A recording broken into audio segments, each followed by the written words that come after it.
First of all, what is the Democratic Unity Fund? The Democratic Unity Fund, on its face, is a reasonable thing. It was announced on May 17th by Barack Obama.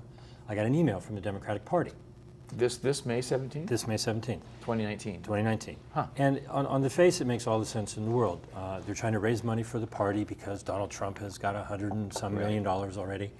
And individual candidates need to raise money for their presidential campaigns, and working together, the candidate and the Democratic Party could team up, put out some kind of promotional materials, and split whatever donations are given. Mm-hmm. That all makes sense. It's wonderful. Party unity, all that sort of thing. One of the rules that they expressed publicly, and the main thing that, I'll give you the punchline before we end here. The main thing is that the party says they want to have, they're committed to having a fair and transparent primary. Well, when you look into how they're doing the Democratic Unity Fund, it is neither fair nor transparent. They gave away one of the rules, which is that all of the participating candidates would be treated equally. And so I got emails, and honestly, it really came out of the clear blue sky. I had an idea come into my head while I was walking my dog one day, and it said, you better pay attention to those emails that are coming in. And I noticed that I got one from this, that, and the other candidate, but then about 2.5 or so weeks ago, I got a second email on behalf of one of the 8 preferred candidates that they're sending these to. And then a week later, I got another email from another one of the 8, and it clearly pointed out that they're not helping all of the candidates equally. When you say all, fairly. you're talking about all 25, all 25, right? 25, 24, they're coming and going, they're dropping out. Yeah. But, totally probably more than that. They're helping the candidates that you might expect, the corporate candidates. There's 4 Bs and 4 She's, okay? Who are they? Biden, Buttigieg, Booker, and Beto. Harris, Warren, Klobuchar, and Gillibrand. Of those 8, 7 have qualified for the next round of debates. They have all of the donors they need. They have the name recognition, so they're getting 2% in the polls. 7 of the 8, or more. 7 of the 8. The only outlier is Gillibrand. She hasn't gotten either the donations nor the 2%. 2%. Oh, really? Wow. She's way on the outside. But 7 of the 8 candidates that the party is promoting actively via sending emails and so forth, they're in the debates. Of the other 25, Bernie has his own power, he has his own backing, he's obviously made the polls, and he's got plenty of donors. So he is one of 2 outliers who are getting in despite not getting any help from the party. And just recently, Andrew Yang is the other one who qualified on his own without any support from the party. But all of the other, well, if you count those 2, all the other 15 candidates the question is, number one, why are they not being helped in the same fashion so that this is fair? And it raises a couple of questions. Were they even asked to participate? Well, I'll give the party the benefit of the doubt that they asked everybody, and I don't know that. I mean, that's information that an investigative journalist might call up all the candidates and see if they were actually asked. I'll assume that they were asked. I'll give them the credit, for doing that. So if they were asked, why are they not participating? What might it have cost them to participate in this? They get access to donors, they get access to an email list being sent out, they get access to the power of the party. The transparency of what is that agreement is the whole point of the DemocraticUnityFund.com website. I'm pointing to something that is neither fair nor transparent. I'm under no illusion. You mentioned the court case in 2017, I think it was, after 2016. The Democratic Party doesn't have to be fair. They can play favorites. They don't have to follow their own rules. They're a business that runs its own thing. And all of these primaries are a form of a charade to make us think we're voting, but we're not voting. As you said, we're not voting for president. We're picking delegates who go to the county convention, who go to the state convention. Your vote gets translated in all kinds of mathematical formulas with this, that, and the other type of category.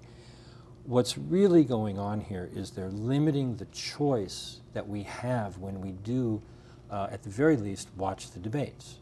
And while a candidate might struggle through and succeed without being in the debates. Most people would argue that if they didn't get into the debates, that would make it really difficult for them to be seen as a candidate that anybody knows about. And so I'm just calling out on everybody, all of the candidates who are participating, Biden, Buttigieg, Booker, Beto, Harris, Warren, Klobuchar, and Gillibrand, they are participating. I suspect they signed some kind of an agreement. I would like to know what that agreement is. They say they want to be transparent. Well, post that agreement on your website. It's not that hard. The other 17 have not agreed to participate, or they weren't asked, but if they were asked and they chose not to agree, what is in that agreement that they found either distasteful or financially impossible? Because getting access to data like an email list, the Democratic Party's email list could probably be millions in size. And what if you're the special candidate and they give you the email list of donors who always top out at $2,800? That's a list that's worth a lot of money. How much would you pay to have a list of people who've contributed millions of dollars to independent broadcasters? Wow, that list could be valuable. I am not making any accusations. I'm not claiming anybody has broken any laws. I'm saying they're not being fair. And they're not being transparent. And they're not being transparent, even though in the footer, the disclaimer on all of these emails, the Democratic Party is committed to a fair and transparent primary. Well, I call bullshit. Yeah, yeah. And you're getting multiple emails from the same 8 people. I got, it looped around, those 8. I got an email from, in tandem. It sounds like it's coming from Elizabeth Warren, but it's actually coming from Democratic Party at democrats.org, and the name is Elizabeth Warren. And so, all of the links in there go to a web page that is dedicated to Elizabeth Warren and each of the other 8, but then the money can be split by whatever proportion the donor wanted to do between the candidate and the party. And that's all fine and dandy. That's all wonderful. They could have easily put out email after email after email that said, here's all of our candidates, donate to 1, 2, 3, as many of them as you like, and they'll split it. That would have been fair, and they could have posted the agreement with, what did these folks have to agree to do in order to participate? And it would also be nice to know how do they plan on spending that money.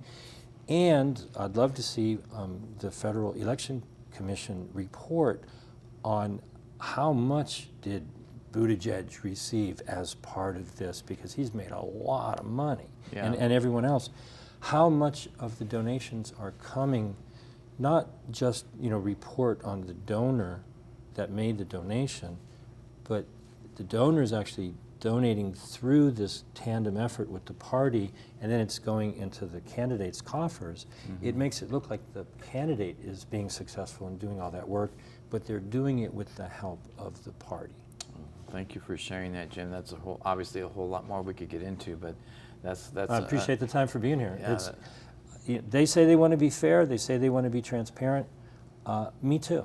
Yeah, I want that too. Well, we've already seen a list. There's been a recent list too of billionaires. How many billionaires have donated to the candidates too? And that's an interesting list. One correction on what you said. One of the websites you said was presidenttulsigabbard.com. It's actually .org. It's .org. Okay. And but everything I do is wide open. It's all on jamesroguski.com.